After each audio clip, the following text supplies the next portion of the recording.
안녕하세요. 저는 30대이자 어린 딸 하나 있는 이혼녀입니다.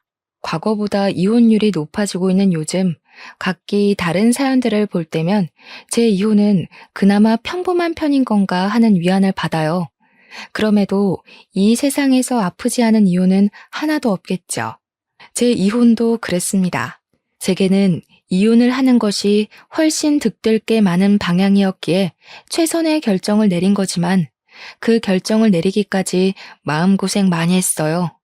당연히 흔한 고부 갈등도 있었고 남편과의 문제도 있었죠. 흔할 것 같으면서도 한편으론 기적 같기도 했던 제 사연을 지금부터 들려드리겠습니다. 평범하게 자라서 평범하게 살 줄 알았던 제가 드라마에서나 보던 돈 많은 집에 시집을 가게 되면서 인생이 달라지기 시작했어요. 원래 저랑 남편은 학원 강사랑 학생 사이로 만났습니다. 제가 영어 강사고 남편이 당시 토익을 준비하는 학생이었어요. 남편은 저랑 동갑이었는데 우리 학생들 중에서도 남편이 다소 나이가 있는 편에 속해 있어서 저는 더 좋게 보았습니다. 뒤늦은 나이에도 본인의 커리어에 도전하는 남편에게 용기를 주고 싶기도 했었어요.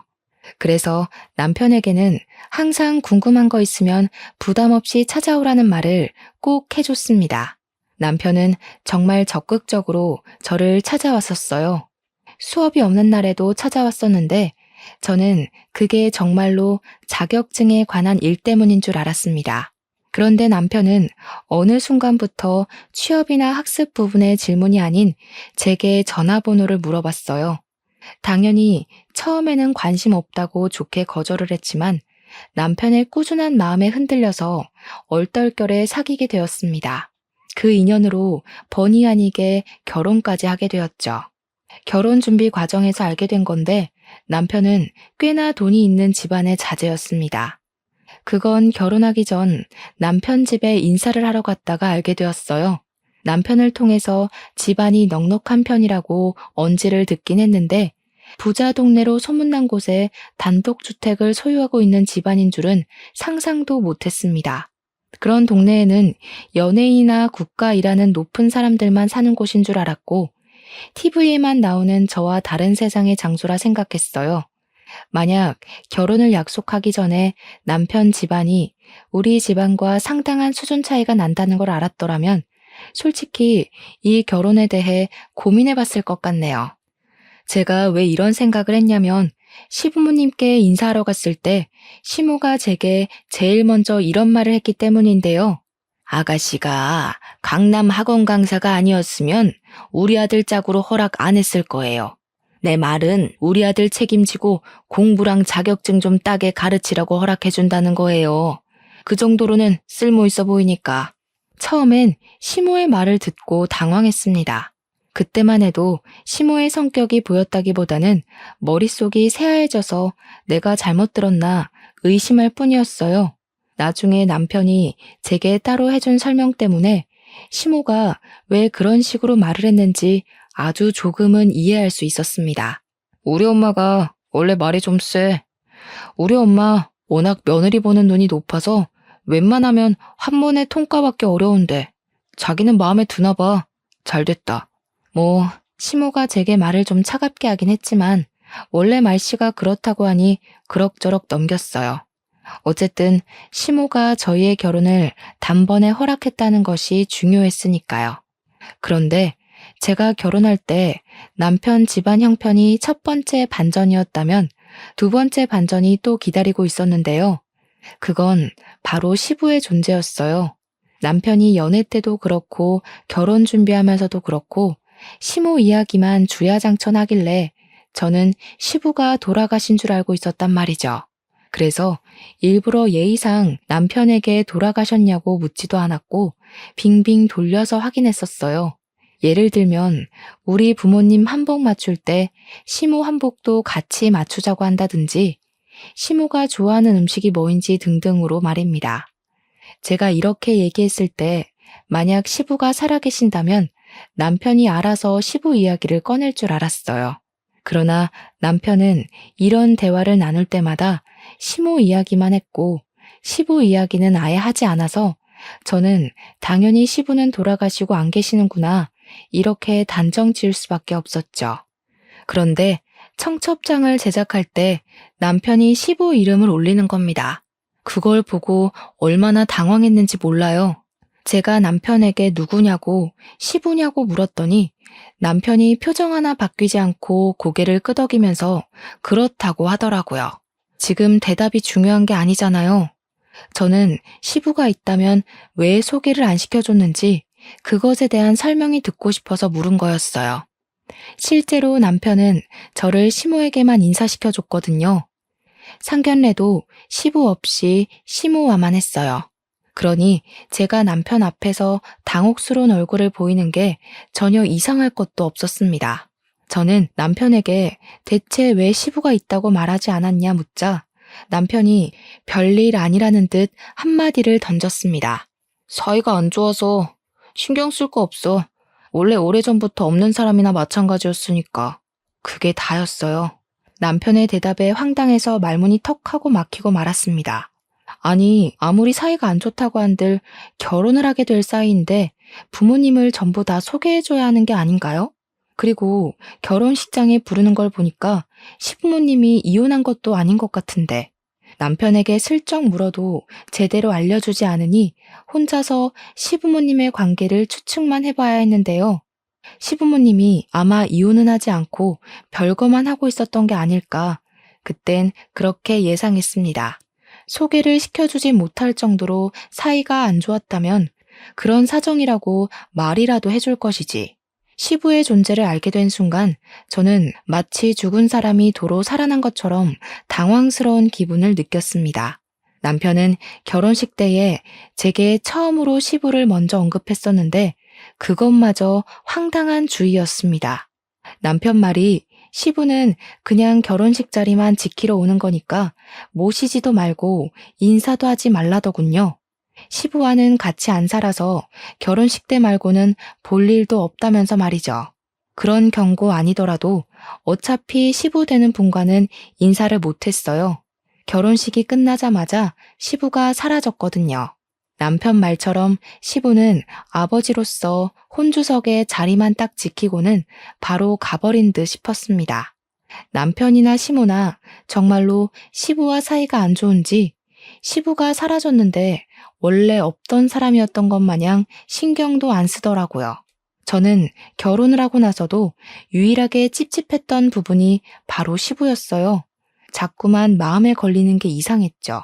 그런데 남편 말대로 시부는 정말 볼 일이 없어서 시간이 흐르니 그 찝찝함도 끝내 잊게 되었어요.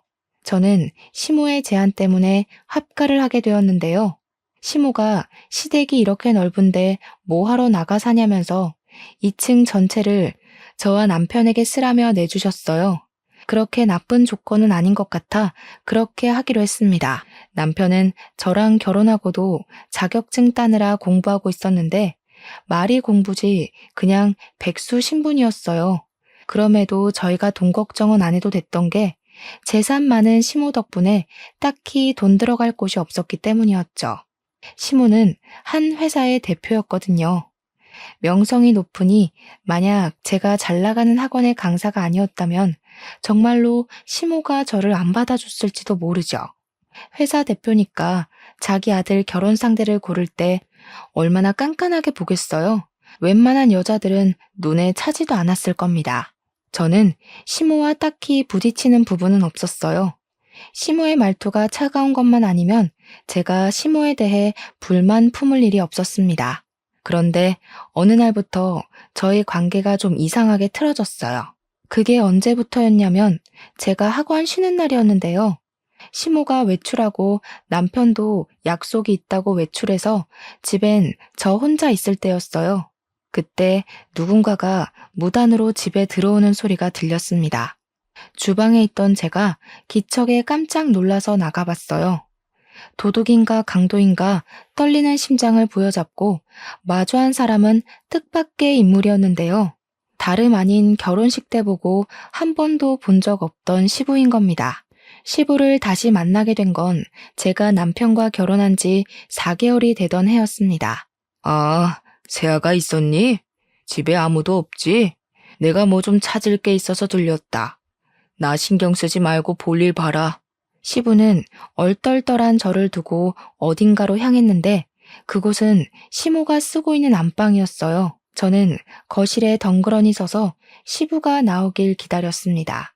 한참 있다가 시부가 안방에서 나왔는데 들어올 때는 없던 짐가방을 메고는 금세 나가버리셨어요. 그 싱거웠던 순간이 시부와의 두 번째 만남이었습니다. 시부와 세 번째 만남까지는 더 얼마 안 걸렸어요. 시부가 집에 왔다 간 지 몇 시간이 지나지 않아서 시부한테 전화가 왔는데요. 전화를 받았더니 시부가 제 학원을 알아서 명함을 보곤 연락하게 됐다더군요. 세아가, 내가 부탁할 게 있는데 조금 전에 집에 들렀다가 작은 가방 하나를 흘린 것 같거든. 혹시 집에 사람들 들어온 게 아니면 좀 갖다 줄 수 있을까? 주소 보내줄게. 저는 시부가 알려준 대로 집 어딘가에 있을 작은 가방을 찾아봤는데 안방 바로 앞에 떨어져 있더라고요. 시부에게 알겠다고 말씀드리고 전화를 끊었습니다. 그 가방을 열어보진 않고 시부가 기다릴까봐 얼른 겉옷만 챙겨서 시부가 알려준 주소로 갔어요. 그런데 도착한 곳이 좀 의외였습니다. 제 눈앞에 웬 컨테이너 박스 하나만 덜렁 있더라고요.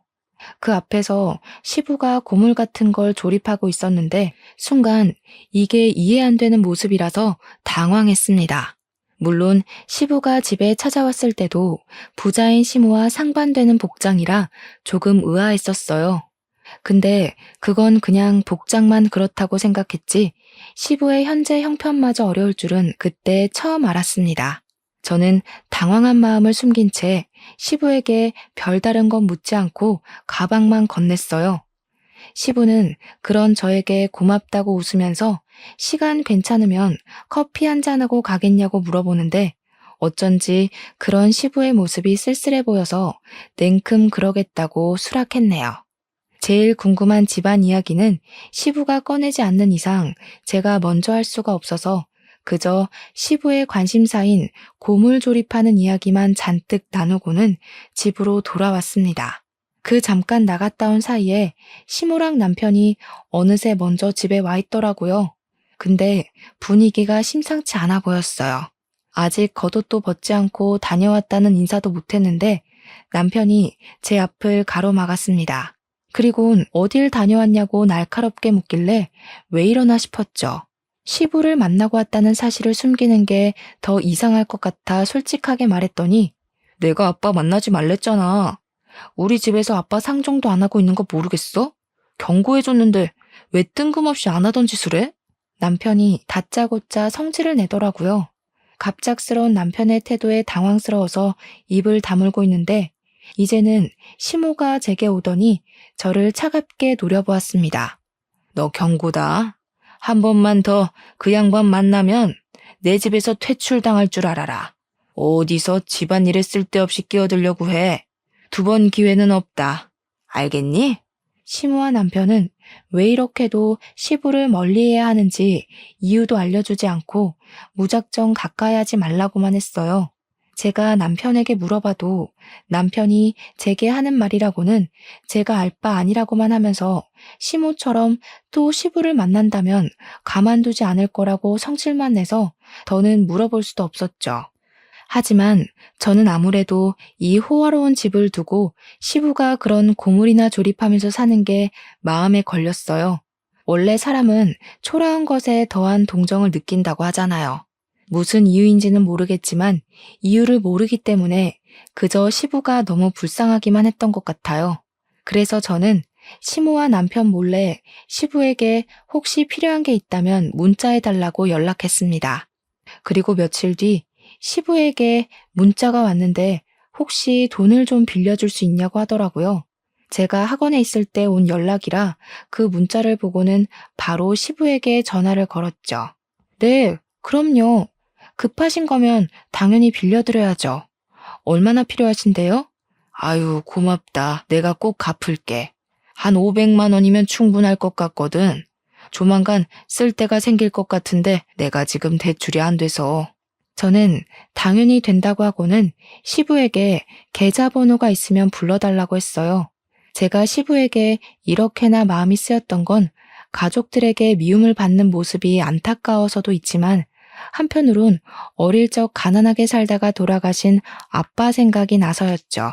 저희 아빠가 원래부터 가난했던 건 아니었고 시부모님 집안처럼 잘 살았었는데 누군지 모를 사람이 아빠 회사에 없는 비리를 누명 씌우는 바람에 회사가 부도나서 반 거지처럼 사시다 그대로 돌아가셨거든요. 그 당시에 엄마가 진짜 힘들어 했었는데 엄마도 제가 있어서 겨우 버텼다고 하셨죠. 어쨌든 저는 그렇게 틈틈이 시부를 도왔어요.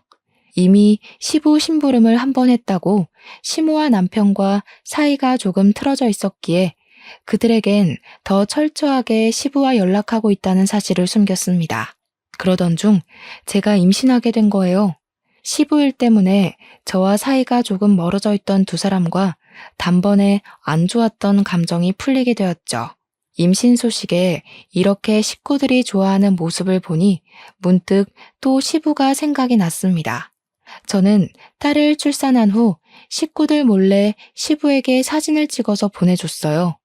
시부가 너무 예쁘다면서 보고 싶다고 하더군요. 데려오라는 말씀을 안 하셨지만 저도 시부에게 제 딸을 보여드리고 싶었습니다. 그래서 저는 큰맘 먹고 쉬는 날 딸을 데리고 시부에게 찾아갔죠. 시부는 저와 딸을 보고는 뭐하러 여기까지 왔냐고 했으나 이미 사부의 얼굴에는 한박웃음 꽃이 피어 있었습니다. 제 딸에게서 눈을 떼지 못하는 시부는 조심스레 딸을 만지려다가 자신의 더러운 손을 보더니 황급히 손을 씻고 옷까지 깨끗한 옷으로 갈아입고 오셨어요. 시부의 설렘이 제게도 느껴져서 그런 시부가 귀여워 보였답니다. 시부는 손녀를 안으면서 한시도 눈을 떼지 못하시더니 갑자기 눈물을 보였어요. 제가 덩달아 놀랐는데요. 고맙다, 새아가. 내가 이렇게 손녀를 보니까 괜히 힘이 나네. 그래도 이제는 찾아오지 마라. 혹시 꼬리라도 밟히면 식구들이 가만히 있지 않을 거야. 시부는 자기 때문에 제가 집에서 어느 정도 질타를 받을 거라는 걸 예상하는 것 같았어요. 저는 그제야 시부에게 대체 무슨 일이 있는 거냐고 물어봤지만 시부는 나중에 다 알려주겠다고만 했습니다. 결국 저는 또 이 가족 간의 심각한 문제를 알지 못한 채 귀가해야 했어요. 그런데 문제는 지금 당장의 제 처지였습니다. 저는 집에 들어서자마자 소금 폭탄을 맞게 되었죠.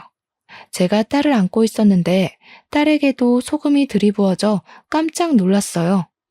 제 눈 따가운 건 느낄 새도 없이 얼른 딸을 살피기 바빴죠. 건방진년이 하지 말라는 짓을 자꾸 하네. 내가 지난번에 너무 시시하게 넘겼지? 나 분명 말했다. 2번 기회는 없다고? 무슨 소리 하시는 거예요? 대체 왜 이러시는 건데요? 아무리 감정 상하셔도 그렇지 아기한테까지 소금을 들이부으시면 어떡해요? 사람 경고를 무시했으면 그만한 대가를 맞아야지. 네가 언제 한번 그 양반 더 안 만나나 했다. 너 이 집에서 나가라. 네가 뭘 잘못했는지 알기 전까진 내 집에 들어오지 마.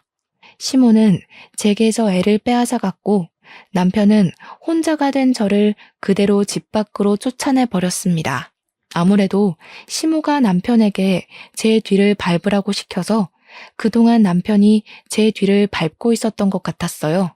대문 밖으로 쫓겨난 저는 억울해서 문을 두들겼지만 끝내 문은 열리지 않았어요.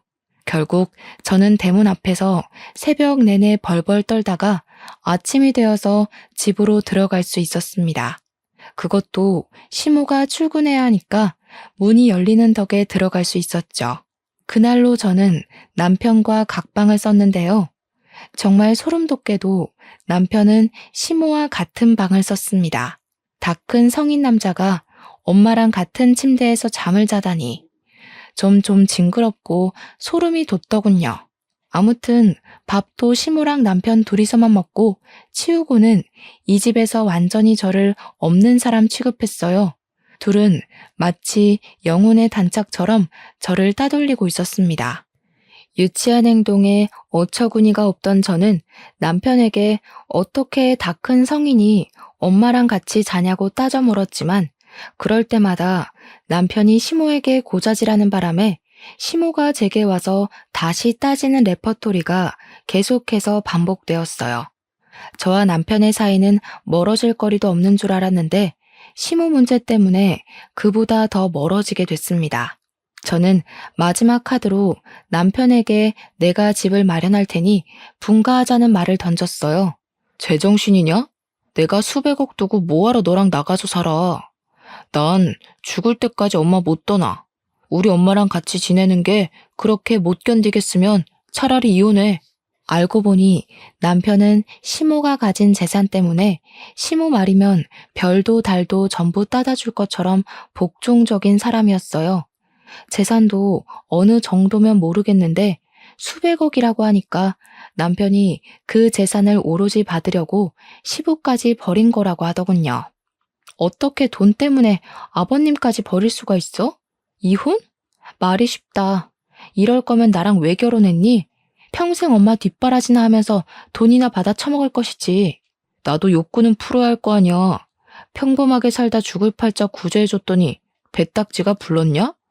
왜 갑자기 분가하자고 난리야? 저는 남편의 말에 기가 막혀서 그 자리에서 남편 뺨따기를 날렸습니다. 그런데 재수가 없어도 이렇게 없을 수가 있는지 하필 그 타이밍에 저희 방에 무단 침입한 시모가 제가 남편의 뺨을 치는 걸 보게 되었어요. 시모는 눈알이 튀어나올 듯이 놀라면서 바로 저에게 달려들어 제 머리채를 잡았죠. 이년이 감히 내 귀한 아들을. 이혼 소리 잘 나왔네. 당장 내 집에서 나가. 내가 너 같은 평민을 집에 들이는 게 아니었는데 아주 큰 실수를 했어. 짐 챙겨서 따로 보내줄 테니까 당장 꺼져. 저는 또다시 그들에게서 그대로 쫓겨났습니다. 솔직히 남편과 이혼하면 그만이지만 그 사람들이 제 딸을 빼앗아가서 이대로 돌아설 순 없었어요. 절대 그들이 제 딸을 키우게 두고 볼 순 없었죠. 결국 저는 친정에 가서 며칠을 울며 머물게 되었는데 그러는 동안에도 시댁에서는 계속 이혼 합의서와 협박 문자가 날라왔어요. 문자 내용 중에 빨리 도장 안 찍으면 평생 딸을 보여주지 않겠다는 소리에 결국 울며 겨자 먹기로 도장을 찍으려는데 때마침 시부가 친정을 찾아왔습니다. 좀 당황스러웠어요. 시부랑 저희 친정이랑 이렇게 사적인 만남을 가질 건더기가 없어서 시부의 등장은 무척 뜬금없었습니다. 저는 너무 놀라서 제대로 된 인사를 못 드렸어요. 그저 시부에게 저희 친정집을 어떻게 알고 찾아왔냐고만 물었습니다. 그러더니 친정엄마가 시부를 보고 아는 체를 하면서 대접하는 모습에 더 많이 얼떨떨해졌죠. 뭐야 엄마? 아버님이랑 아는 사이야? 두 분 무슨 사이세요? 엄마가 기회가 안 돼서 말을 못했어. 사실 사돈어른이랑 니네 아빠랑 동창이야. 아빠가 옛날에 회사 했었다고 했지? 그거 사돈어른이랑 동업으로 일군 회사였어. 이때부터 저는 모르는 부모님과 시부모님의 젊은 시절 이야기를 듣게 되었습니다. 아빠랑 시부는 고등학교 동창이었는데 군대도 같이 갔대요. 동반 입대를 한 거죠. 그리곤 같이 지내면서 우스갯소리로 동업하자는 약속을 했었답니다. 말 그대로 농담식으로 주고받은 이야기였는데 둘은 실제로 사회에 나와서 그 꿈을 이뤘고 소규모로 시작해서 각자 결혼할 때쯤엔 중소로 키웠을 만큼 회사 운영을 잘해갔다고 했어요. 여기까지도 이미 제겐 놀라운 사실이었는데 지금부터는 말문이 막힐 만큼 충격적인 전개로 흘러갔어요. 저는 어릴 적 아빠 회사가 부도나서 아빠가 그것 때문에 많이 힘들어해 돌아가신 걸로 알고 있었습니다. 그런데 사실은 그게 아니었대요. 사실은 부도가 난 게 아니라 아빠 혼자 회사에서 쫓겨났던 거라고 합니다. 회사가 커지면서 회사 내에 내부 고발자가 생겼는데 그 사람이 아빠를 콕 집어서 공금 횡령으로 거짓 소문을 퍼뜨렸다고 했습니다. 그것 때문에 사원들의 반발을 피할 수 없었던 아빠는 공동 대표직에서 쫓겨나게 되었다고 했어요. 그리고 그 다음 우리 아빠 못지않게 시부가 많이 힘들어했다고 했습니다. 독단 대표가 된 시부는 아빠가 그렇게 쫓겨난 이유를 받아들이지 못했대요. 시부가 누구보다 아빠를 잘 아는 사람이기도 했고 자신보다 아빠의 운영 방식을 더 믿고 고수했기에 그렇게 회사를 소중하게 생각했던 사람이 횡령을 했다는 사실이 말이 안 된다고도 생각했대요. 그래서 시부가 결국 내린 결정은 회사 문을 닫는 거였답니다. 그리고 그때 그걸 못하게 막은 사람이 바로 내부 고발자였다는데요. 그 내부 고발자는 다름 아닌 시모라고 했어요. 시모는 시부를 회사 단독 대표로 만들기 위해서 우리 아빠를 쫓아낼 궁리만 했었던 사람이라고 했습니다. 시부는 그걸 알게 되었지만 너무 늦게 알아서 속수무책 당할 수밖에 없었고 우리 아빠는 그 누명 때문에 징역도 살았었다고 했어요. 시부는 이 모든 사태의 원인이 시모의 짓이란 걸 알고는 사원들에게 면목이 없어서 회사 대표직에서 물러났는데 시모가 아주 뻔뻔하게 그 자리를 꿰차고 들어가서 지금까지 저렇게 잘 먹고 잘 살고 있는 거라고 합니다. 시부가 그런 시모와 아직 이혼하지 않고 있었던 이유는 우리 아빠의 억울함을 풀어주려면 언젠가는 이 혼인관계가 시모의 발목을 붙잡을 유일한 찬스일지 모른다고 생각해서 유지하고 있는 셈이라고 하셨어요. 저는 부모님과 시부모님과의 관계성을 대충 다 들었는데도 여전히 혼란스러웠어요. 뭐가 어떻게 되었든 결국 우리 아빠가 죽은 건 시모라는 사실이잖아요. 저는 그럼 저희 아빠를 죽인 사람의 아들과 결혼을 한 거 아닙니까? 결국은 죽은 아빠에게 죄를 짓고 있었다는 생각이 물밀듯이 들었고 제게 이런 감정을 만들어준 시모와 남편에게 금세 짜증이 밀려왔습니다. 그때 아무 말도 못하고 있는 제 앞으로 시부가 작은 가방 하나를 내밀었어요. 그 가방은 지난날 시부가 제게 부탁해서 가져다 달라고 했던 그 가방이었죠. 네가 열어보길 바랬는데 네 아빠처럼 야무지고 착해서 그런가 확인을 안 해봤더구나. 한번 열어봐봐. 안 싸돈보다는 너한테 주는 게 맞는 것 같아서 내내 갖고 있었어. 시부 말로는 그날 이 작은 가방을 일부러 떨어뜨리고 왔다고 했어요. 제가 그 가방을 열어보길 바라면서요. 이게 왜 내 것이라고 말을 하는지 여전히 시부의 말이 이해되지 않아서 저는 바로 가방을 열어보았습니다. 안에는 오래된 캠코더 하나가 들어있었어요. 그 캠코더를 들고서 시부에게 이게 뭐냐고 물어보니까 시부는 대답 대신 캠코더를 틀어주었습니다. 그 캠코더엔 아기 때의 제 모습부터 아빠와 함께했던 추억들이 담겨있는 영상이 들어있었어요. 솔직히 말하면 아빠는 제가 초등학생일 때 돌아가셔서 기억이 흐릿했거든요. 아빠가 한 번씩 생각날 때마다 어떻게 아빠 얼굴을 떠올려야 하는지도 점점 잊어가고 있었는데 이 생동감 넘치는 캠코더 영상 덕분에 아빠를 다시 생생하게 기억할 수 있어서 좋았습니다. 그렇게 그 영상을 보면서 아빠가 제게 어떤 사람이었는지 추억할 수 있었는데요.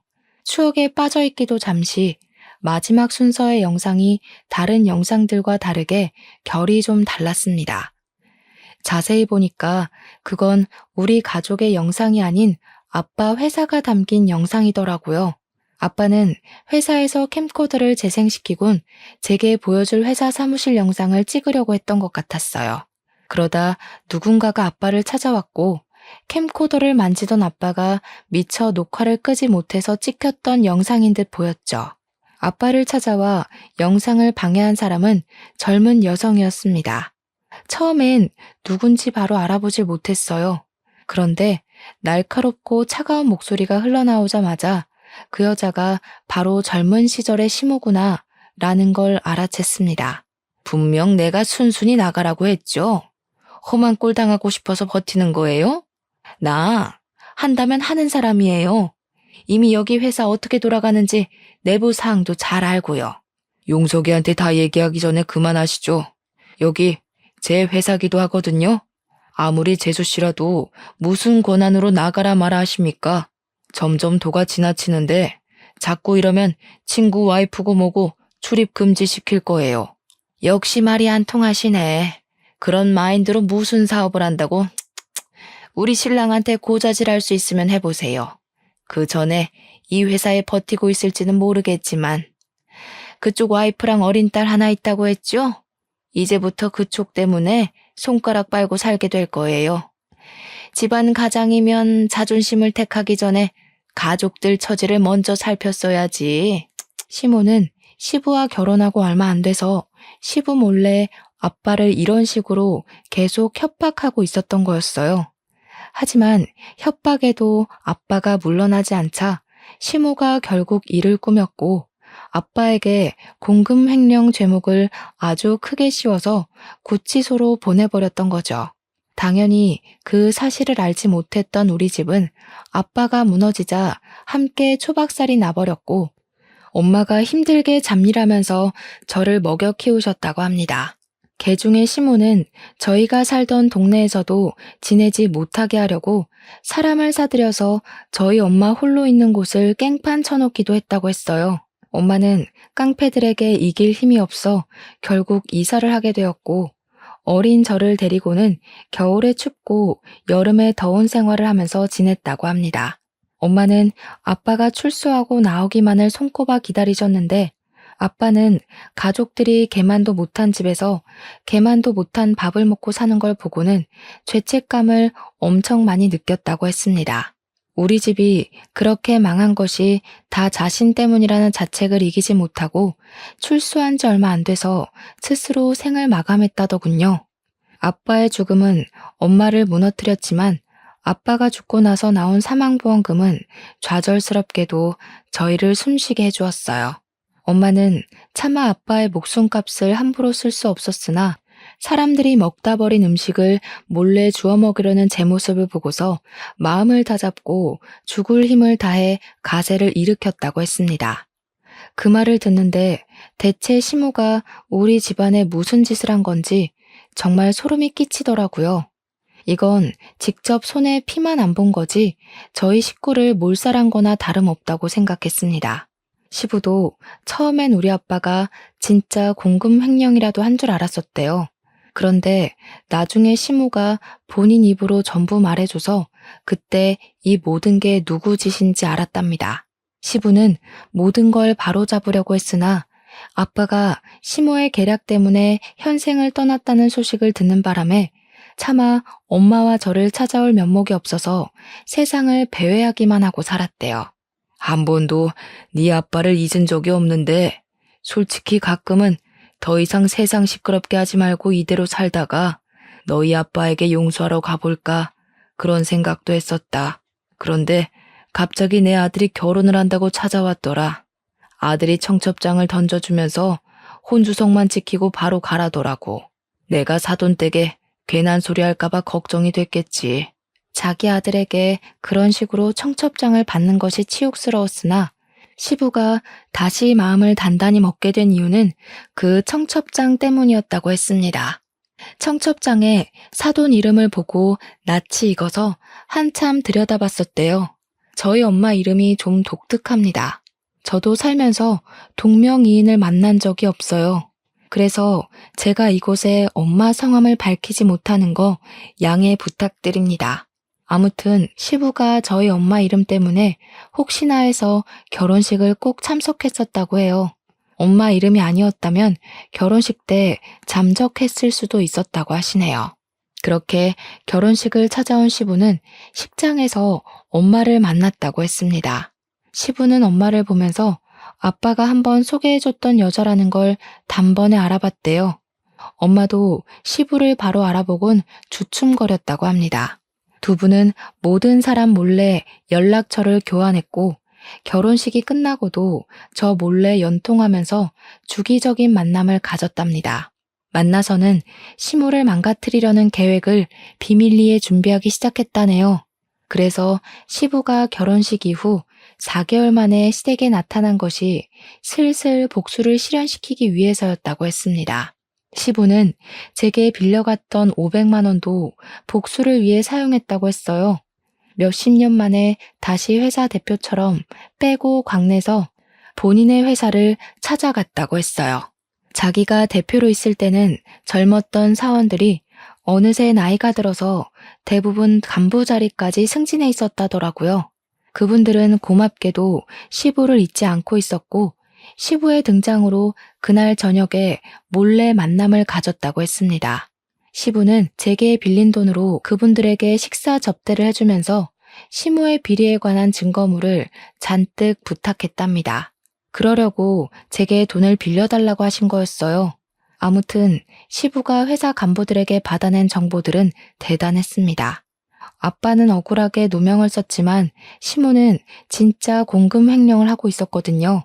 누구도 모르게 제 남편 명의로 된 통장으로 돈을 야금야금 빼내고 있었던 사실이 드러났어요. 그뿐만이 아니라 간부 직원들이 시모의 성과를 버티기 어려웠는지 시모의 횡포를 추가로 고발해주는 덕에 시모를 고소하기 위한 증거를 모으기는 식은 죽 먹기였다고 했습니다. 그들은 시모 다음 차기 대표로 대기하고 있는 제 남편도 맡고 싶어하는 듯 했어요. 제가 회사 운영에 대해 잘은 모르지만 남편 같은 대표라면 당연히 뿌리도 못 내리게 막는 것이 맞는다고 생각했어요. 아무튼 시부는 받은 증거물을 가지고 바로 시모를 소송했습니다. 소장이 나오자 회사는 빠르게 압수수색을 당했고 아무것도 모른 채 집에 있던 시모는 형사들이 들이닥쳐서 바로 구속되었어요. 저는 그 소식을 시부에게 뒤늦게 전달받고서 빼앗긴 제 딸이 걱정돼서 급하게 시댁으로 갔습니다. 그러자 남편이 어수선하게 집을 돌아다니다가 집에 들어온 저를 발견하고는 곧바로 멱살을 잡더군요. 네가 우리 엄마 깜빵 보냈지? 제정신이냐? 반항도 정도껏 해야지. 감히 시어머니 되는 사람을 깜빵에 보내? 별것도 아닌 사람을 재벌집 며느리로서 만들어줬으면 매사에 넙죽 엎드릴 것이지. 이게 지금 뭐 하는 짓이야? 왜? 네 돈줄 끊기게 생겨서 불안하니? 네 엄마 때문에 우리 아빠는 죽기까지 했는데 고작 수갑 차는 걸로 이렇게 화내면 곤란하지. 재산 잃는 게 겁나는 거면 이제 회사 대표는 네 아빠일 텐데 마마보이 타이틀 버리고 파파보이 해보던가. 너랑 결혼까지 하는 게 아니었는데 그냥 갖고 놀다 버릴 걸 그랬나 봐. 선생이라고 어디 써먹을 때 많을 것 같아서 결혼했더니 정말 똑똑한 척하는 골빈년이었네. 얼마나 할 짓이 없었으면 우리 아빠랑 손을 잡고 남편을 망가뜨린대. 할 짓이 없어서 망가뜨린 게 아니라 너랑 네 엄마는 둘이서 애초에 삽질만 하고 있었던 거야. 둘이서 짝짝쿵 잘 맞아서 머리 잘 굴렸던 게 아니고 그냥 자만에 취해서 뒤에서 무슨 일이 일어나고 있는지 살피지도 못하는 장님이었던 거라고.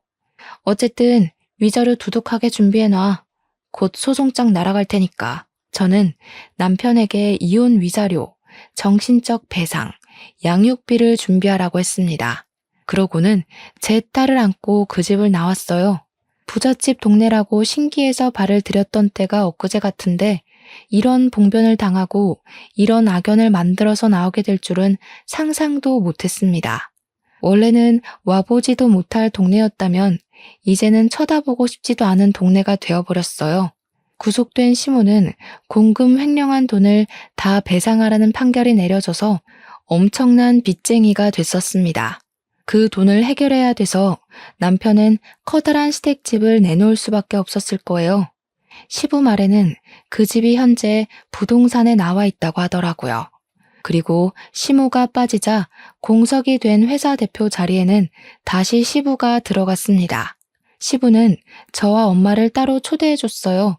그래서 엄마랑 같이 시부 사무실에 화분을 들고 찾아갔습니다. 시부 사무실 안에는 아빠랑 같이 회사를 키우면서 수상했던 각종 상이나 해외 출장 사진 등이 걸려 있었어요. 그리고 시부 탁자에도 아빠랑 시부가 나란히 사무실 책상에 앉아서 웃고 사진이 작은 액자로 세워져 있었습니다. 문득 너무 감사했어요. 아빠가 정말 좋은 친구분을 두셨구나 생각하면서 그게 너무 다행이라고 생각했고 저도 누군가에게 또 누군가와 이런 친구 관계를 맺었으면 좋겠다고 동경스럽게 보기도 했습니다. 시부와 엄마는 서로 과거 얘기를 하면서 감사했다, 미안했다 같은 얘기를 한참 나누고 있었습니다. 그리고 시부 품에는 또 제 손녀가 안겨 있었어요. 이제야 1살을 넘긴 제 딸은 시부가 미리 사놓은 애착 인형이 마음에 드는지 시부 품에서 얌전히 그것만 조물락거리고 있었습니다. 제 딸이 저희 엄마 품에도 잘 안 안기려고 하는데 시부 품에선 가만히 있는 것 보면 한 번씩 신기했네요. 그리고 이제 그만 시부가 저희에게 식사까지 대접하겠다고 자리를 이동하려고 했습니다. 그런데 그때 사무실 문이 먼저 열리더니 졸지에 엄마를 잃고 길바닥에 나앉은 전 남편이 시부를 찾아왔더라고요. 파파보이가 돼보라는 제 말대로 하려는 건지 완전 거짓골을 하고서도 시부 앞에 나타났길래 어이가 없었습니다. 아빠, 내가 잘못했어. 그래도 아들인데 내치진 않을 거지? 나 엄마가 얼마나 무서운 사람인지 이제 깨달았어. 엄마처럼 살면 결국 그 꼴 난다는 거 아빠한테 똑똑히 배웠다고. 이제 어떻게 살아야 될지 알 것 같아. 아빠, 나 좀 받아줘. 그래도 내가 아빠한테 하나밖에 없는 핏줄이잖아. 남편은 최대한 불쌍하게 행동하면서 시부에게 사정했습니다. 그러자 시부가 제 딸을 다시 제게 넘겨주었어요. 그러고는 제 딸이 못 보게 얼굴을 가려달라고 하더니 손에 들고 있던 믹스커피를 전 남편 얼굴에 냅다 뿌려버렸습니다.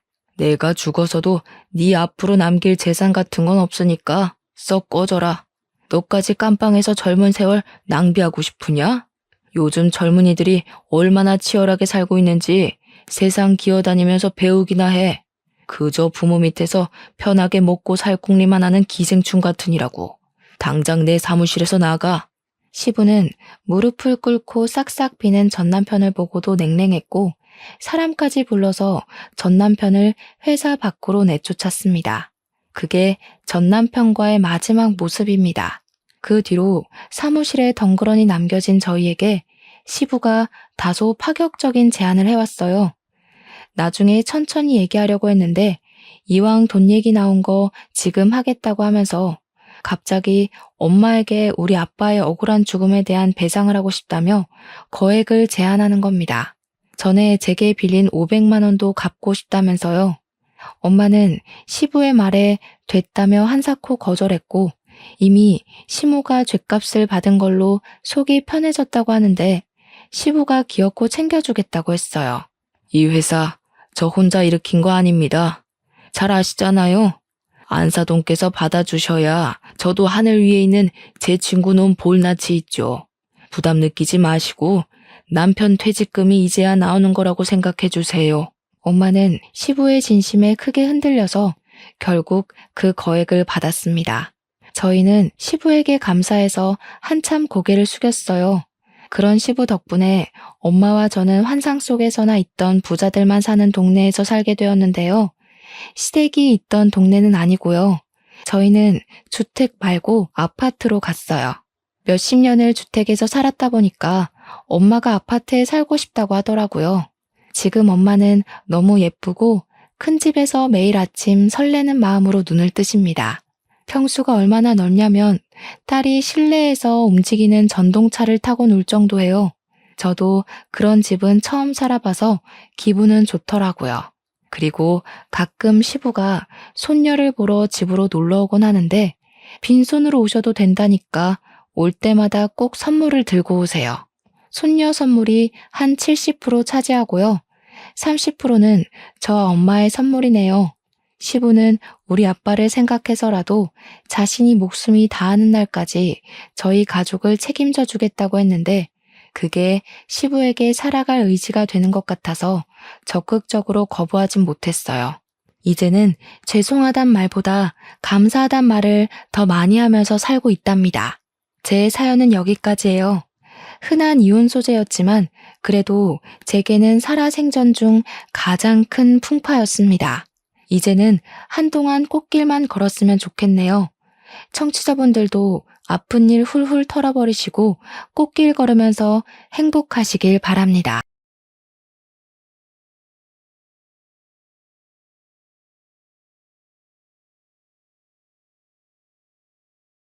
안녕하십니까. 저는 지금 나이를 벌써 40을 넘긴 검은 머리만큼이나 흰머리가 부쩍 많아진 여자입니다.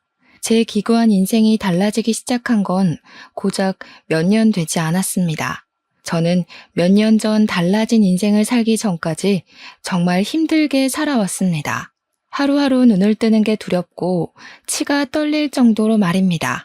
저는 왜 항상 힘든 일은 저에게만 찾아오는지, 제가 전생에 무슨 죄를 지었길래 이 모양 이 꼴로 살아야 하는지 고민이 많았습니다. 저의 지난 인생, 그리고 달라진 제 인생을 차근차근 여러분께 한번 살풀이 하듯이 풀어보려고 합니다. 제 이야기를 끝까지 들어주시고 저의 내일을 함께 응원해 주시면 감사하게 생각하겠습니다. 저는 정말 찢어지게 가난한 집의 넷째 딸로 태어나 아무런 지원을 받지 못하고 항상 구박을 받으면서 살아왔습니다. 태어났을 때부터 울면 시끄럽다는 이유로 쫓겨나기 일쑤였고, 제가 할 수 있는 건 부모와 형제 자매의 눈치를 보면서 손가락을 빨아대는 일밖에 할 수가 없었습니다. 항상 구멍이 뚫린 옷을 감추며 입어야 했고, 밖에 나가서 뛰어논다는 건 상상도 할 수 없는 일처럼 여겼습니다.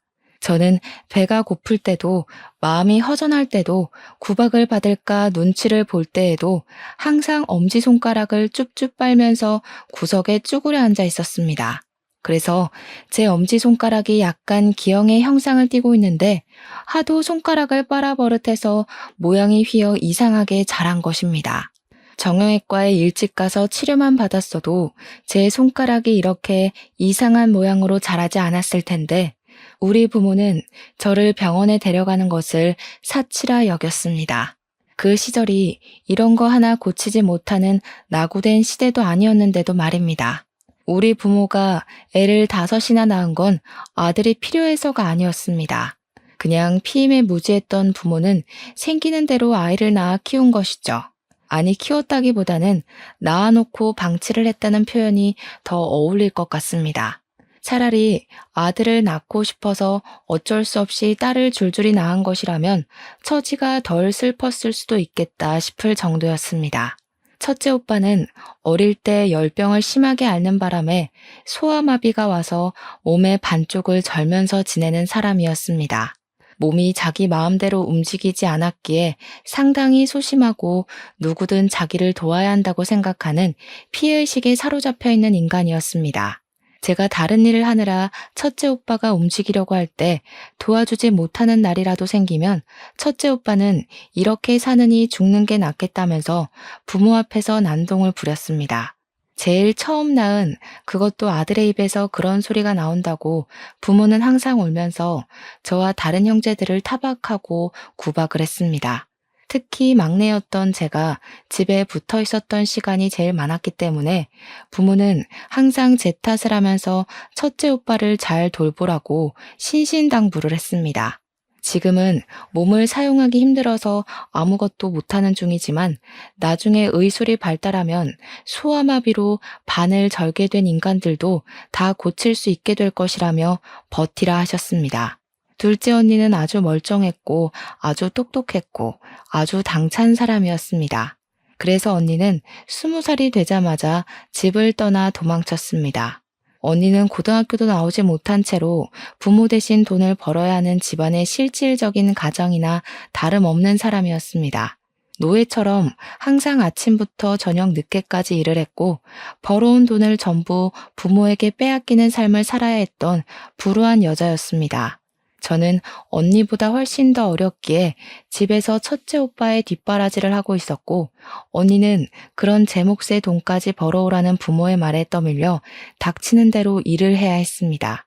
너무나도 필요한 일상에 언니가 시들어버린 풀떼기처럼 나불나불거릴 때서야 이 집을 떠나야지만 살 수 있을 거란 생각이 들었나 봅니다. 저에게만 살짝 도망가라는 말을 남기고 모두들 잠든 새벽에 홀연히 사라져버렸습니다. 둘째 언니가 도망을 쳤다는 사실을 알게 된 부모는 분노했고, 밤이고 낮이고 언니가 떠난 대문을 향해 저주를 퍼부었습니다.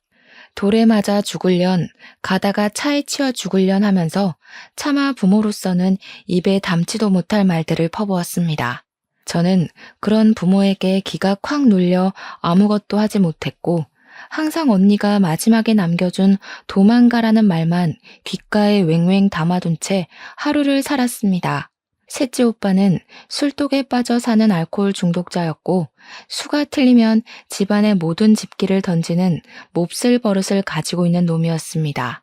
부모조차도 그를 말릴 힘이 없어서 항상 셋째 오빠를 피해 몸을 숨겨야만 했습니다.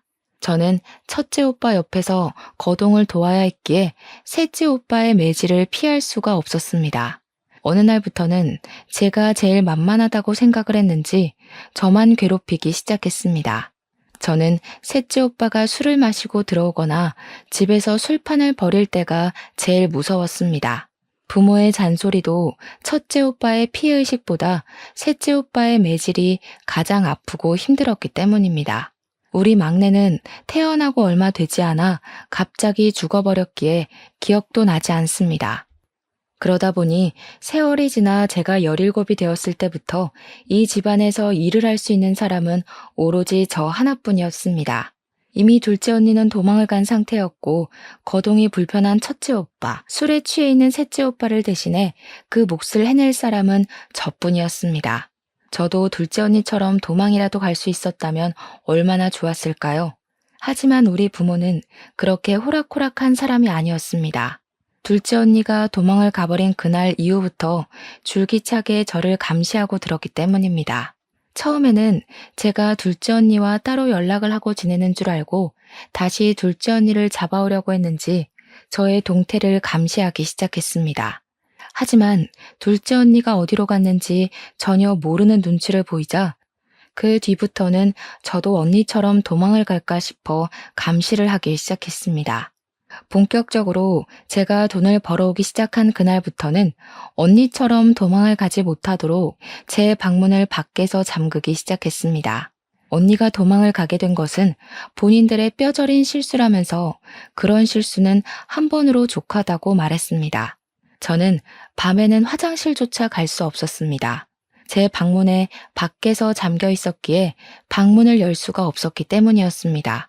항상 제 방에는 낡은 요강이 들어있었고 야밤에 화장실이라도 가고 싶으면 그 요강을 사용해야 했습니다. 부모가 열어주지 않으면 방 밖으로 나갈 수 없었으니 아침에 일을 나가야 할 시간이 되어 문이 열리면 그제야 그 좁은 방을 탈출할 수 있었습니다. 제 방 창문에는 쇠창살까지 달려 있었습니다.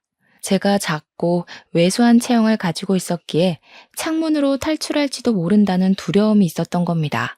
도대체 이게 부모로서 할 일이 맞습니까?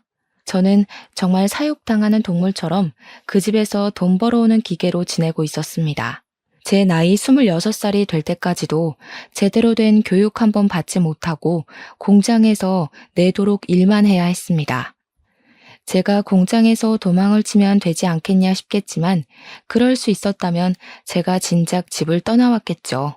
공장 주인이 부모님 친구분이셨는데 하루 종일 제 근처에 서서 제가 일하는 모습을 감시하곤 했었습니다. 그들에게 저는 언제든지 도망을 갈 수 있는 존재이기도 했고 배은망덕한 피가 흐르는 불손한 존재이기도 했습니다. 제 변명 같은 건 들을 생각도 없는 사람들이었고 부모는 저를 직접 출근시키고 직접 퇴근시키는 귀찮은 일을 하면서도 제가 도망갈까 쉬지 않고 감시를 했습니다. 공장에서 화장실을 갈 때도 항상 2인 1조로 다녀야만 했고요. 제가 힘듦을 토로할 때마다 더 열심히 하라는 채찍질만 저에게 돌아왔습니다. 그렇게 번 돈은 모조리 우리 부모의 통장으로 꽂혔기 때문에 제 주머니에는 떡볶이를 사 먹을 돈 1,000원도 없었습니다. 매일 똑같은 하루가 반복되다 보니 오늘이 무슨 요일인지도 모르고 살던 어느 날 저에게 뜻밖의 기회가 찾아오게 되었습니다. 공장을 사찰하러 온 본사 직원의 눈에 제가 딱 들어오게 되었던 것입니다. 근속도 매우 좋고 야근이고 특근이고 빠짐없이 참여하고 공장에서 저만큼 오랜 시간 꾸준히 일을 했던 사람도 없었던 것입니다. 제 나이 17살 때부터 일을 시작했으니 10년이나 단 하루도 쉬지 않고 근속을 이어간 아주 성실한 인재였던 것입니다. 그러니 본사 직원이 제 근속을 보고 스카우트 제안을 해온 것입니다. 월급을 올려줄 테니 수도권으로 올라올 생각이 없냐는 것이었습니다. 월급이 지금보다 오른다 한들 제 주머니 속으로 들어오는 것이 아니었기에 제겐 그리 솔깃한 제안은 아니었습니다. 특히 우리 부모는 제가 도망을 가기라도 할까봐 죽어도 안 된다고 했는데 본사 직원은 이상하게도 저에게 집착을 하기 시작했습니다. 본사 직원이 뭐가 아쉬워서 저를 자꾸 데리고 가려고 하는지 이해할 수 없었는데 저도 하루 이틀 생각을 해보니까 본사로 가게 된다면 이 지긋지긋한 생활을 청산할 수 있을 것 같았습니다. 일단 부모의 감시를 피하기 훨씬 쉬워질 테고 부모의 두려움처럼 제가 도망을 갈 수 있는 틈이 생기지 않을까 싶었던 것입니다. 쭉 포기하고 있었던 제 삶에 한 줄기 빛이 들어오는 듯한 착각을 하게 되었습니다. 저는 본사 직원에게 몰래 가고 싶은 마음이 있으니 우리 부모를 조금만 더 설득해달라고 부탁을 했고 본사 직원은 의아해하면서 저희 집을 방문했습니다. 제 의지만 있으면 충분히 수도권 공장으로 옮길 수 있는데 왜 그 나이를 먹도록 부모의 허락이 필요하다고 하는 건지 이해를 하지 못한 것이겠죠. 하지만 본사 직원이 집을 방문해서 부모에게 이야기하러 왔다가 집안 꼴을 보고 무척이나 놀란 것입니다. 술에 취해서 부모도 못 알아보는 둘째 오빠와 몸이 병신인 첫째 오빠, 거기다가 제 방문 바깥에 달린 걸쇠를 보고 얼굴이 점점 굳어가더군요. 당연히 제가 학대를 당하고 있다고 생각을 했던 본사 직원은 바로 경찰에 신고를 했고 경찰이 집에 방문해서 제 방의 걸쇠와 제 방 창문의 쇠창살을 보고 사진을 찍더군요. 제 증언을 토대로 제가 오랜 시간 학대를 당하고 있었다 판단한 경찰은 부모를 고소하자고 했고 저는 든든한 그들을 방패 삼아 부모를 고발하게 되었습니다. 하지만 우리 부모는 예상보다 훨씬 뻔뻔한 사람이었습니다. 재판부에서도 저의 편을 들어주지 않아 감옥에 가지 않고 집행유예로 풀려나게 되었어요. 꼼짝없이 그 집에 갇히게 되겠구나 하고 생각했으나 한 가지 다행인 건 저에 대한 접근 금지 조치가 취해졌다는 것이었습니다. 하지만 우리 부모의 협박은 계속되었습니다. 저와 접근을 할 수 없으니 꾸준히 다른 사람을 통해 수도권으로 올라간다 하더라도 돈을 보내라는 협박을 했습니다. 돈을 보내지 않으면 어떻게 해서든 저를 찾아가 죽여버릴 거라며 협박을 했습니다. 저는 오랜 시간 정서적 학대를 받아왔기에 그런 부모가 무서웠고 시키는 대로 꼼짝없이 할 수밖에 없었습니다. 수도권 공장 기숙사에 들어와 일을 하면서 모아둔 돈은 하나 없었고 밥 한 끼를 사 먹을 돈이 없는 날이 많아서 점심은 공장에서 주는 밥을 먹고 저녁은 물로 배를 채우면서 일을 했습니다. 회식하는 날만큼 즐거운 날이 또 없었죠. 그렇게 28살이 되었을 때 공장 직원 중 한 명이 저를 빤히 지켜보는 듯한 착각이 들었는데 어느 날 저에게 말을 걸더라고요. 혹시 제가 사채를 쓴 건가 싶어서 도울 일이 있을까 해서 말을 걸었다고 하더라고요. 왜 밥을 먹지 않는 거냐고 공장에서 지급하는 점심밥만 먹지 않냐고 하더라고요. 저는 솔직히 부끄러워서 아무 말도 할 수 없었습니다. 공장에서 받는 돈이 꽤 되는데도 불구하고 돈이 없어서 물배를 채운다는 말을 어떻게 하겠습니까? 제가 고개를 푹 숙이고 있자 저녁을 든든하게 먹어야 잠도 잘 오는 거라면서 저에게 고기를 사주겠다고 하더라고요. 퇴근하고 공장 앞에 있는 삼겹살 집에 데려가서 밥을 사주시는데 너무나도 감사하더라고요. 그분은 저보다 4살이 많은 남자 선배였는데 저에게 밥을 사주시면서 하는 말이 몇 개월간 제가 자꾸 눈에 밟혀서 저를 지켜봤다고 하더라고요. 저는 남에게 관심이라는 걸 받아본 게 처음이었던지라 너무나도 그 작은 관심이 좋아서 술을 마시고 제 이야기를 줄줄 늘어놓기 시작했습니다. 그러니 깜짝 놀라면서 접근 금지인데다가 찾아올 수도 없는 사람이니 겁을 먹지 말라고 걱정하지 말라고 하더라고요.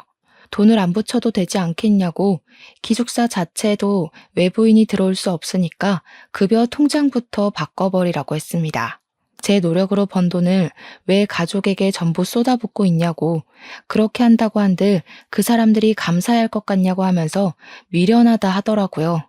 제 통장이랑 카드를 부모가 들고 있다고 하니 통장을 새로 발급받아서 급여 통장을 바꾸면 된다고 어려운 일이 아니라고 했습니다. 저는 부모가 원하는 대로만 살아왔기 때문에 그런 사실을 하나도 몰랐던 것이었습니다. 저는 결국 그 선배의 도움으로 통장을 새로 발급받을 수 있었고, 새 통장으로 월급 통장 또한 교체를 하게 되었습니다. 선배는 저에게 휴대폰 번호도 바꿔버리는 것이 좋겠다고 했고, 인터넷에 들어가서 손쉽게 번호도 바꾸어 주었습니다. 그리고 경찰서에 다시 찾아가서 접근금지 연장 신청을 하라고 하더군요. 저는 접근금지 연장 신청이라는 게 있는지도 몰랐기 때문에 경찰서에 찾아가 이것저것 물어보았고, 학대 이력과 집행유예 기간을 인정받아 접근금지 기간을 연장시킬 수 있었습니다. 그 모든 일이 일사천리로 이어지자 부모는 공장으로 전화를 해서 저를 당장 바꾸라고, 고향으로 내려오게 하라고 난리를 쳤습니다.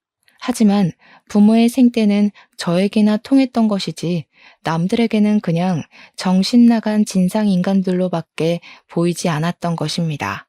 제가 처한 상황을 미리 공장 측으로 말을 해두고 본사 직원이 경찰서에 신고를 했던 이력과 소문이 공장에 떠돌고 있었기에 부모가 저에게 직접적으로 연락할 수 있는 방법은 존재하지 않았습니다. 거기다가 접근금지 명령을 어기게 되면 집행유예 기간이라 가중처벌을 받을 수 있어서 부모가 함부로 절 찾아오지 못했습니다. 하지만 우리 불도저 같은 부모는 몇 번이나 공장 앞으로 저를 찾아왔어요. 물론 저를 만나지는 못했습니다. 공장 특성상 관계자 이외에는 출입이 금지되어 있었기 때문에 부모는 허공에 대고 제 욕을 하고 사라지는 일밖에 할 수 없었네요.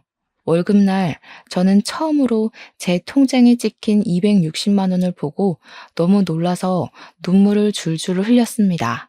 저는 그 돈을 어떻게 써야 하는지도 몰라서 그냥 제가 너무너무 먹고 싶었던 떡볶이를 사 먹었습니다. 시장에서 파는 2,000원짜리 떡볶이 말고 2인분에 12,000원이나 하는 즉석 떡볶이를 저를 도와준 선배와 함께 가서 사 먹었습니다. 선배는 저에게 참으로 힘들게 살았겠다면서 그동안 고생했다고 저의 처지를 안타까워하면서 위로도 해주었습니다. 본인은 홀어머니와 둘이 살고 있는데 자기도 참 힘들게 살았었던 과거가 있어서 제가 사채 빚에 쪼들리고 있는 줄 알았다고 했습니다. 지금은 물론 빚도 다 갚았고 홀어머니가 운영하는 식당 장사가 무척이나 잘 되고 있어서 여유 있게 살고 있긴 하지만 과거를 생각하면 치가 떨릴 정도로 힘들었다고 하더라고요. 공장에서 일한 지 오래됐죠? 네, 저 이제 12년 차예요, 벌써. 와, 엄청 동안이네. 그러면 나이가 32살? 나랑 동갑이라고요? 나보다 어리다고 하지 않았어요? 네, 저 28살이에요. 제가 공장에서 17살 때부터 일을 했거든요. 17? 학교도 안 다니고 공장에서 일을 했단 말이야? 어떻게 부모라는 탈을 쓰고 그런 기본 교육까지 못 받게 하고 돈이 뭐라고 그 어린 학생을 공장에 취직을 시켜서 이 나이 먹도록 착취를 할 수가 있어. 선배는 마치 자기 일처럼 화를 내주었고 저는 그게 고맙기도 하고 속이 시원하기도 해서 눈물이 절로 났습니다. 타인에게 받은 따뜻한 온정이라 너무 좋았어요. 저는 자연스럽게 선배와 어울려 다니기 시작하면서 선배에게 동료 그 이상의 감정을 느끼기 시작했습니다. 제가 어릴 때부터 잘 먹지 못해서 엄청 말랐었는데 선배는 제가 살이 쪄야 한다고 공장 근처에 맛집이 엄청 많은 거 알고 있냐며 물어보시더라고요. 사실 저는 뭘 먹어도 너무너무 맛있었거든요. 그래서 맛집을 잘 모른다고 하니까 저를 데리고 이 집 저 집 다니면서 맛있는 걸 찾아 먹여주기 시작했습니다. 세상에 어디서도 못 본 맛있는 음식들이 너무 많더라고요. 저는 살도 점차 오르기 시작했고 얼굴 때깔도 고와지기 시작했습니다.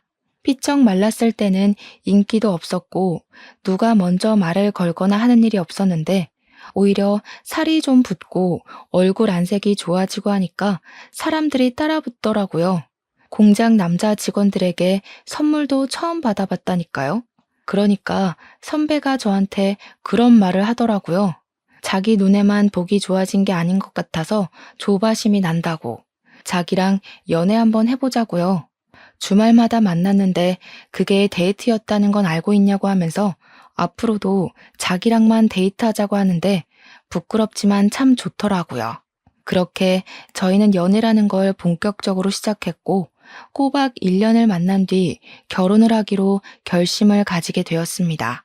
저는 식당을 운영 중이라는 시모의 가게에 찾아가서 인사를 드리게 되었는데 시모의 첫인상이 너무나도 무서워서 바짝 쫄았습니다. 얼굴에 심술이랑 욕심이 덕지덕지 붙인 인상이었는데 마치 우리 엄마를 보는 듯한 기분이 들어서 마음 한구석이 콩닥콩닥 걸렸습니다. 제가 인사를 드리고 나니까 갑자기 저한테 손이 좀 빠르냐고 물어보시더니 일을 도우라고 하면서 앞치마를 툭 던지시더라고요. 제가 늘 집에서 학습이 되었던 복종 반응이 있었기 때문에 아무렇지 않게 앞치마를 맸습니다. 그러니 남편이 저한테 지금 뭐 하는 거냐고 당장 앞치마를 벗으라고 이야기를 하더라고요.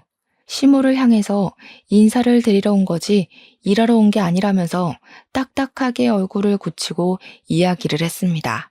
그러니 시모가 자기한테는 인사도 나발이고 가게 일을 도와줄 사람이 더 필요하다고 하면서 일을 하라고 했고 저는 화를 내는 남편을 말렸습니다. 그렇게 그날 하루 종일 식당 일을 도왔고 그게 시모 눈에는 나쁘지 않게 보였는지 처음 인사를 드렸을 때보단 조금 누그러진 모습이었습니다. 제가 집안일을 어릴 때부터 도맡아 했기에 소질이 조금 있었거든요. 둘째 언니가 돈을 벌러 나간 이후부터 집안일은 모두 제 몫이었으니까요. 식당 일이 모두 끝나고 나서야 남편은 저와 결혼을 하려고 찾아온 거라고 했고 시모는 그때부터 본격적으로 저희 집 호구 조사를 시작하셨습니다. 저는 아무 말도 할 수 없었습니다. 저에게 가족은 두 번 다시는 만나고 싶지 않은 사람들이었기 때문에 딱히 설명할 말이 없었던 것입니다. 하지만 속일 수는 없었기에 제가 아는 선에 있어서 최대한 솔직하게 이야기를 했더니 시모가 인상을 팍 쓰면서 완전히 날뛰시더라고요. 이 결혼은 절대 반대라고 빠져도 너무 빠지는 집 처자를 데리고 온 거 아니냐면서 자기 눈에 흙 들어가기 전까지 안 된다고 면전에 대놓고 말씀을 하시더라고요. 제발 허락을 해달라며 남편과 저는 무릎을 꿇고 빌었고 시모는 무릎을 백날 꿇어봐야 죽어도 안 된다는 말만 반복하셨습니다. 시모의 결사반대에도 불구하고 저와 남편은 헤어질 수 없어서 결국 저희는 혼인신고부터 해버리자는 마음을 가지게 되었습니다. 결국 결혼식도 올리지 않고 혼인신고를 먼저 했고 기숙사를 나와 신혼집을 얻어 살림을 차렸습니다. 당연히 이야기를 전해들은 시모는 머리를 싸매고 누웠고 저희 신혼집을 찾아와 세간 살림을 다 뒤집어 엎으면서 화를 내셨습니다. 지금이라도 혼인신고 취소하고 엄마가 골라주는 여자 만나서 장가가라고. 하필이면 만나도 저런 불행덩어리를 만나. 시모의 말에 상처를 받았지만 저는 포기하지 않고 시모에게 잘 보이고 싶어서 열심히 노력을 했습니다. 시모의 음식점 장사가 엄청나게 잘 되고 있었기 때문에 항상 일손이 부족했거든요. 일하는 사람들이 꽤 있음에도 주방 일은 항상 밀려 있었습니다. 그래서 저는 일부러 주말에 공장을 쉴 때마다 시모의 가게에 찾아가서 일을 하기 시작했습니다. 처음에는 주걱으로 제 등을 때리면서 나가라고 꼴도 보기 싫다고 혼을 내셨지만 제가 꿋꿋하게 버티면서 꾸준히 찾아와 일을 하니까 일을 하는 동안에는 내버려 두시더라고요. 저는 예쁨을 받으려고 노력하는 짓을 금방 그만두었지만 꾸준히 식당 일은 도우면서 남편 얼굴에 먹칠은 하지 않으려고 노력했습니다. 그렇게 애매하게 허락을 받은 것도 아니고 내쳐진 것도 아닌 채로 주말마다 열심히 일을 하고 있었던 어느 날이었습니다. 그날은 평일에 하루 미뤘던 연차를 쓰고 시모 식당에서 일을 하고 있었는데 시모가 어느 테이블에 가더니 너무 반갑게 인사를 하시더라고요. 우리 공무원 선생님들 하면서 밥 먹으러 왔냐고 저에게는 한 번도 보여주신 적 없는 살가운 얼굴을 하시더라고요. 슬쩍 보니까 대여섯 명이 밥을 먹으러 왔는데 시모 말에 의하면 공무원으로 일하는 사람들인 것 같더라고요. 우리 공무원 선생이랑 우리 아들이랑 결혼했으면 너무너무 좋았을 텐데 말이야. 그러니 여자 공무원이 자기 남자친구 있다고 아드님도 좋은 사람 만나겠죠 하면서 말을 돌리시더라고요. 저는 씁쓸한 마음을 감추고 공무원이 안정적인 직장이긴 하지 하면서 속내를 삼키고 있는데 슬쩍 본 얼굴이 이상하게 낯이 익더라고요. 가까이 다가가서 보니까 글쎄 연락이 끊긴 지 십수년이 지난 우리 둘째 언니가 떡하니 앉아 있는 게 아니겠습니까? 제가 놀래서 언니 하고 부르니까 언니도 눈이 커다랗아져서는 진서야 하면서 제 이름을 부르더라고요. 언니, 우리 진이 언니 맞아? 언니, 아이고 진서야, 어떻게 살았어? 여기는 어떻게 온 거야? 가족들 전부 이쪽으로 이사 온 거야? 그런 거야? 아니야 언니, 난 집에서 도망쳤어. 혼자 여기 와서 지내고 있고. 주변 사람들이고 시모고 전부 둘이 어떻게 아는 사이냐고 궁금해했고 둘째 언니는 제가 친동생이라며 저를 소개해 주었습니다. 언니는 그동안 궁금한 게 많았는지 저에게 어떻게 살았던 거냐고 저를 두고 혼자 도망치는 게 너무나도 마음에 걸렸다면서 눈물을 글썽였습니다. 저는 저기 길 건너 공장에서 일을 하고 있고 여기는 우리 시어머니 가게라고 이야기를 하니까 결혼까지 한 거냐면서 무척이나 놀라더라고요. 슬쩍 시모를 바라보고 반대가 좀 심하셔서 혼인신고만 하고 같이 살고 있다고 하니까 시모가 멋쩍어 하면서 무슨 말을 그렇게 하냐고 하더라고요. 언니가 반대라는 말에 눈을 뾰족하게 뜨더니 시모한테 한 소리를 하더라고요. 사장님, 아니 사돈 어르신, 지난번에 음식점 위생 문제로 큰일 치를 뻔하셨던 거 기억하시죠? 그거 저희 공무원들이 지역 발전을 위해서 주위 상권들 전부 최대한 유하게 마무리해드렸고요. 그러니 시모가 우리 언니한테 쩔쩔매면서 잘 알고 있다고 이야기를 했습니다. 앞으로 우리 동생 시집살이 너무 시키지 마시고 잘해주세요. 우리 동생 정말 고생하면서 힘들게 컸습니다. 저는 언니가 제 편을 들어준 것에 감동을 받아 눈물을 찔끔 흘렸습니다. 그리고 언니에게 제가 당했던 일들을 전부 털어놨어요. 부모가 쇠창살을 달고 저를 감금시킨 것, 10년 동안이나 노동착취를 당했던 것들 말입니다. 지금은 접근금지 신청을 해놓고 찾아오지도 못하게 연락처도 바꾸고 살고 있다고 하니까 언니가 아주 똑부러지게 잘했다면서 저를 칭찬해 주었습니다. 그렇게 언니랑은 연락처를 교환했고 서로 안부를 물어보면서 지내게 되었는데 항상 행복이 시작되면 사건이 터지더라고요. 제가 일을 하는 공장에는 여러 가지 조가 있었는데 저는 주 5일만 일하는 주간조였고 남편은 교대 근무를 하고 있었습니다. 남편이 그날은 밤 9시쯤 퇴근을 하는 날이라서 저녁 식사를 미리 준비해 놓고 남편을 기다리고 있었습니다. 평소보다 30분 일찍 8시 반쯤 현관벨이 울리길래 남편이 일찍 퇴근을 했나 싶어서 별 의심 없이 문을 열었는데 우리 부모가 떡하니 대문 앞에 서 있더라고요. 저는 놀래서 문을 닫으려고 했지만 부모가 한 발 더 빨랐고 제 머리채를 쥐어뜯으면서 문을 열고 밀고 들어왔습니다.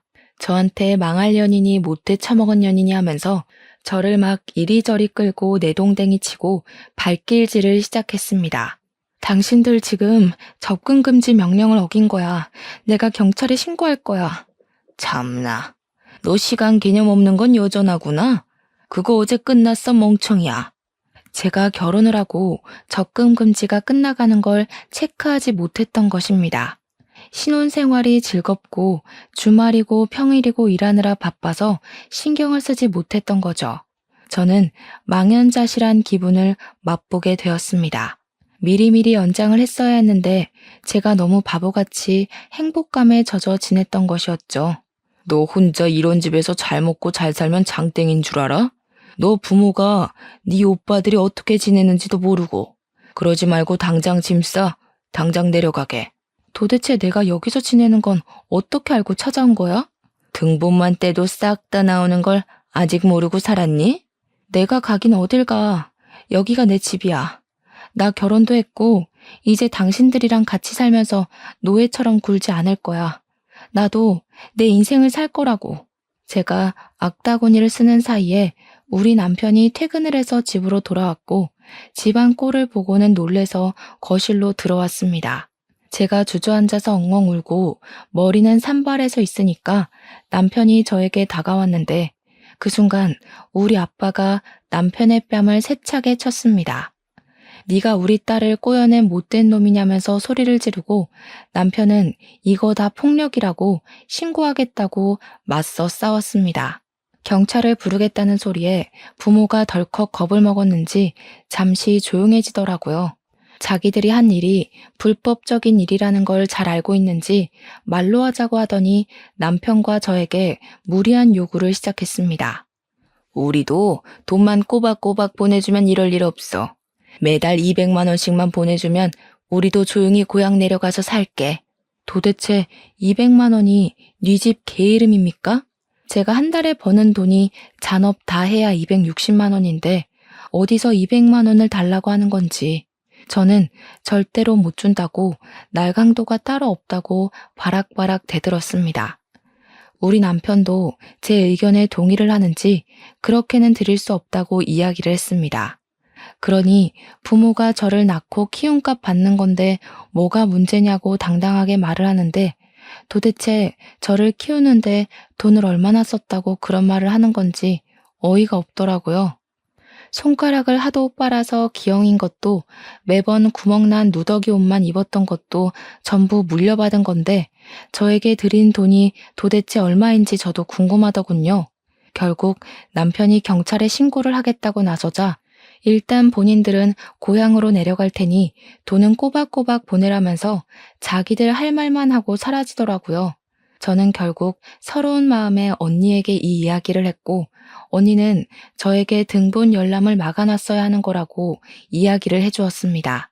저는 몰랐는데 가족 간에도 등본 열람을 하지 못하게 막는 방법이 있다고 하더라고요. 그러면 주소지도 감출 수 있다고요. 언니가 공무원이었기에 그런 부분은 빠삭하게 알고 있었던 겁니다. 언니가 대신 처리를 해주겠다고 해서 저는 언니에게 모든 일을 맡겼습니다. 그래도 이미 집이 들통이 났기 때문에 다시 찾아올 방법은 얼마든지 있었죠. 이를 어찌해야 하나 고민을 하다가 저희는 결심을 했습니다. 일찍 전세를 빼고 시댁에 들어가서 살기로 말입니다. 시모는 저를 보면서 별 지랄을 다 하게 만든다고 구박을 주었지만 저희가 먼저 살아야 하지 않겠습니까? 언제든지 부모가 저를 찾아와서 난동을 부릴 수 있다는 불안감을 가지고 살고 싶지 않았습니다.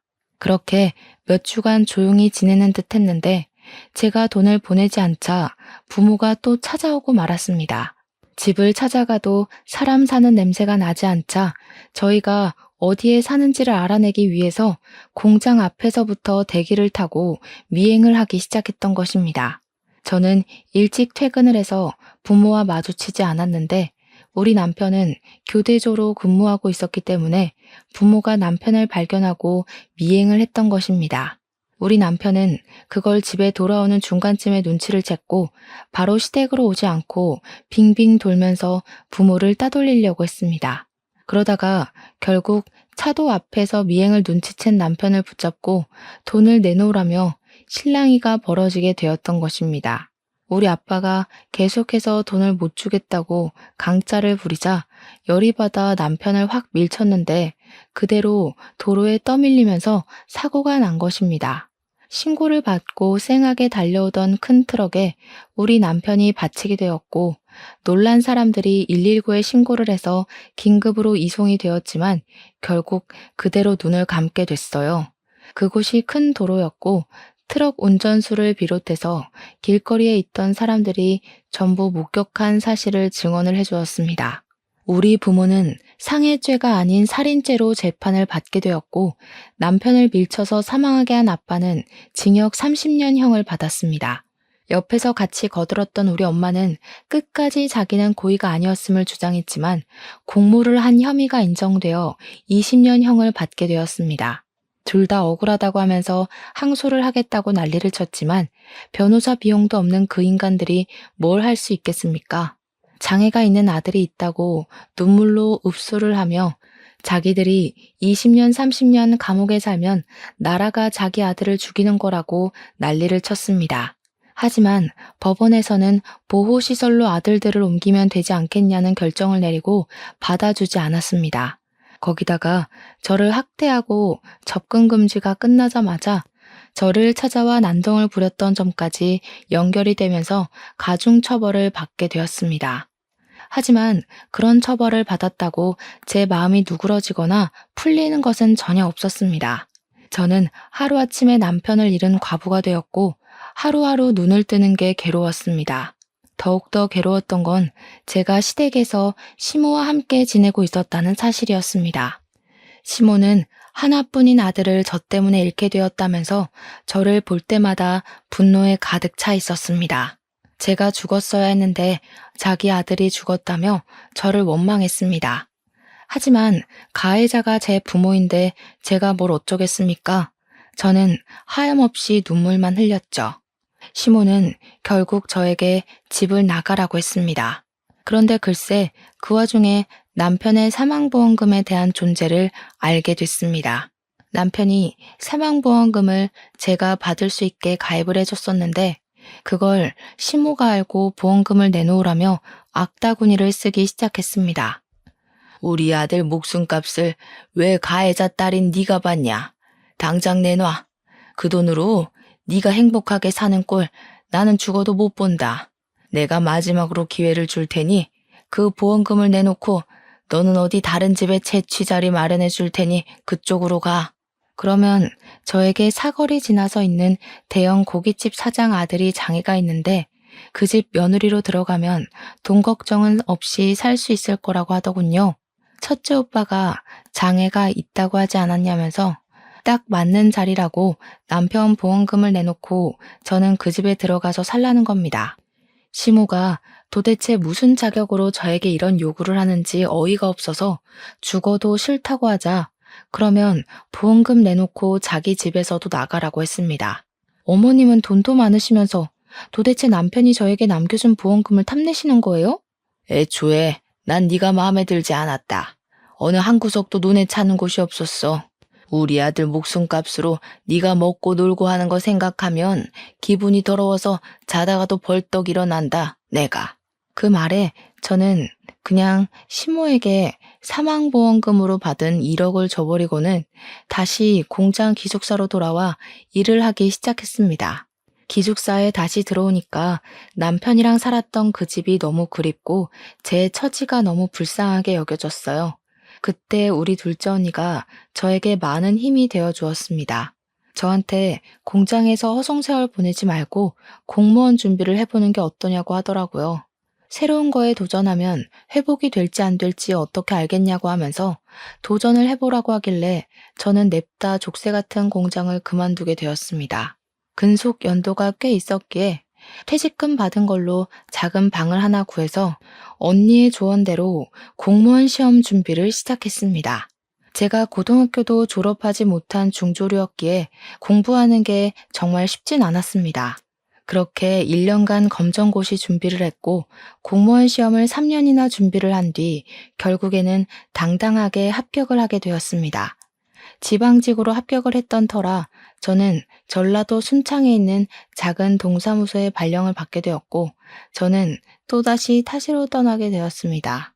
36의 나이에 신입으로 일을 한다는 게 참 힘들었지만 정이 많은 사람들 덕분에 보람이 차기도 했습니다.